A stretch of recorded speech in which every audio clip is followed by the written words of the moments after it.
Assalomu alaykum. Studiyada Dilbar Vosiyeva.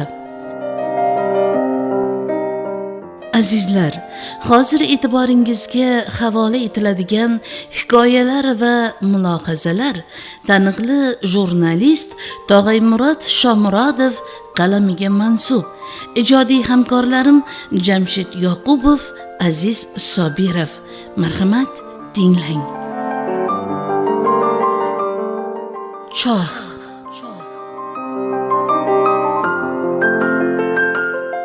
Shifokorlar Mahzunaning farzandini saqlab qolishdi-yu, o'ziga yordam berisha olmadi. Doya Hasanaliga bolani go'daklar uyiga topshirishni maslahat berdi. Shirvon buvi ko'nmadi. Yodgorjonni hech kimga bermayman, unga o'zim qarayman. Sen xavotir olmay ishingga borib kelaver o'g'lim.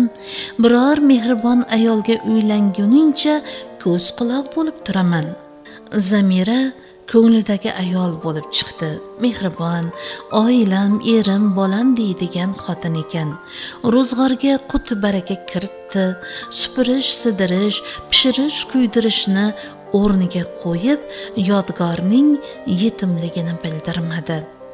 Afsuski bu kunlarni Shirvon buvi ko'rmay ketdi. Ayollik burchiga sadoqatini Alloh javobsiz qoldirmadi. Zamiraning o'zi ham o'g'illi bo'ldi. Farzandsizlik tufayli oldingi eri bilan ajrashgan ayol iztiroblarini unutib, bor mehrini o'g'ilchasi Rustamga bag'ishladi. Ammo odam olasi ichida deb bejiz aytishmagan ekan. Yodgorga o'gayligi bilindi. Og'ir ro'zg'or yumushlari Yodgorning zimmasiga tushdi. Zamira Hasanalining oldida Yodgorni jon-jonlab erkalagan bo'lardi-yu, eri ishga ketgach holdan toyguncha ishlatib ezardi. Tandirga o't yoq, quduqdan suv tort, qozonni to'ldir, mollarga suv ber, o'tin qil.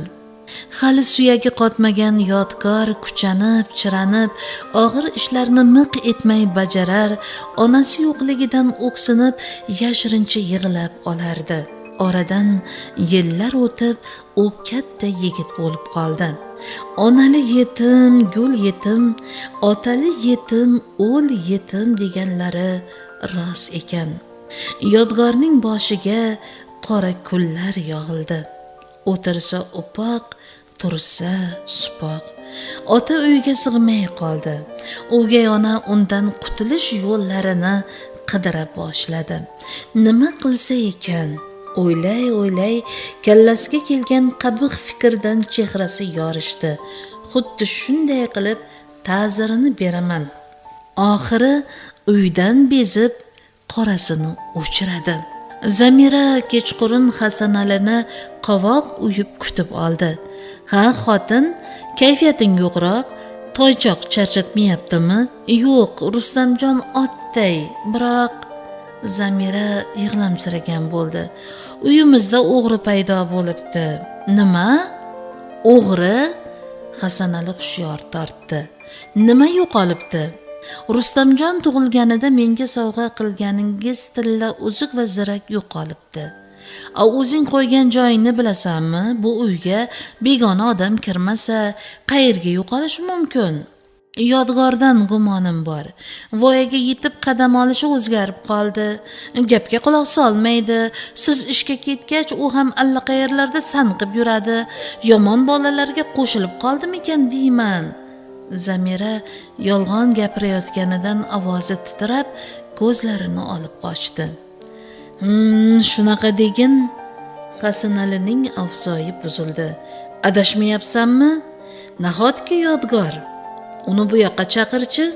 Hech narsadan xabari yo'q Yodgor salom berib kirib keldi. Chaqirdingizmi ota? Onangning tilla taqinchoqlari qani?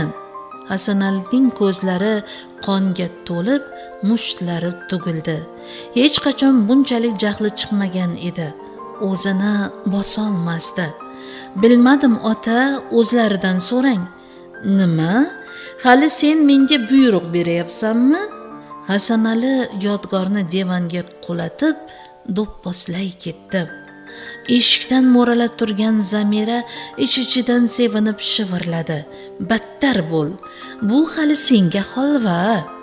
Shu voqeadan keyin Zamira qanoatlanmay navbatdagi rejasini amalga oshirish payida bo'ldi.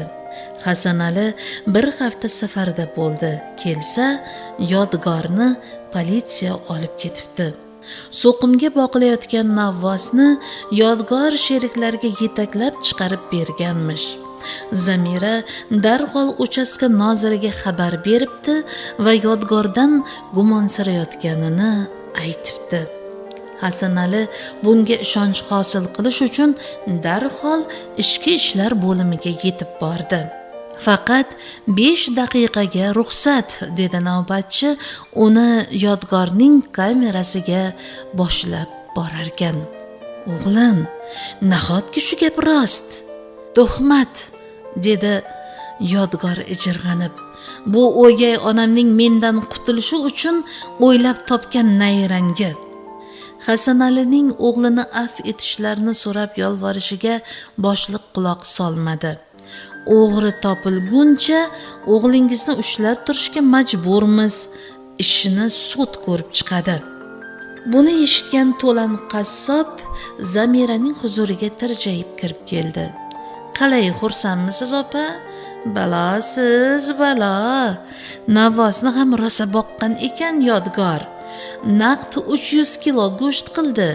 Unga qo'shib harom o'lgan molning 100 kilo go'shtini ham pullab yubordim. Mana ulushingiz. U opasiga bir dasta pul uzatdi. Tuhmat ishlariga suyagingiz yo'q-da opa. Hammasi imi-jimida xamirdan qil sug'urganday hal bo'ldi. Pochcham ham gapingizga laqqa ishondi-ya. Gah desangiz kaftingizga qo'nadigan qilibsiz. Hali xotirjam bo'lishga erta, dedi Zamira qoshlarini chimirib. Atrofga alanglar ekan. Endi hovli joyni Rustamjonning nomiga xatlab olsam, ko'nglim taskin topadi.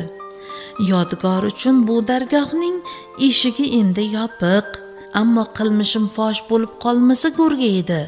Tergovchi so'roq paytida o'g'irlikda yodgorning qo'li borligiga ishonchingiz komilmi deb so'raganda yuragim yorilay dedi. Biram ko'zi o'tkir ekan, odamni teshib yuboray deydi-ya. Oppa qo'ying, odamni qo'rqitmang. Ularga ro'baro bo'lishdan Xudo asrasin. To'lan qassob ko'ksiga puflab qo'ydi. Qarang-a, qanday choh qazilgan. Xulosa qilish o'zingizdan.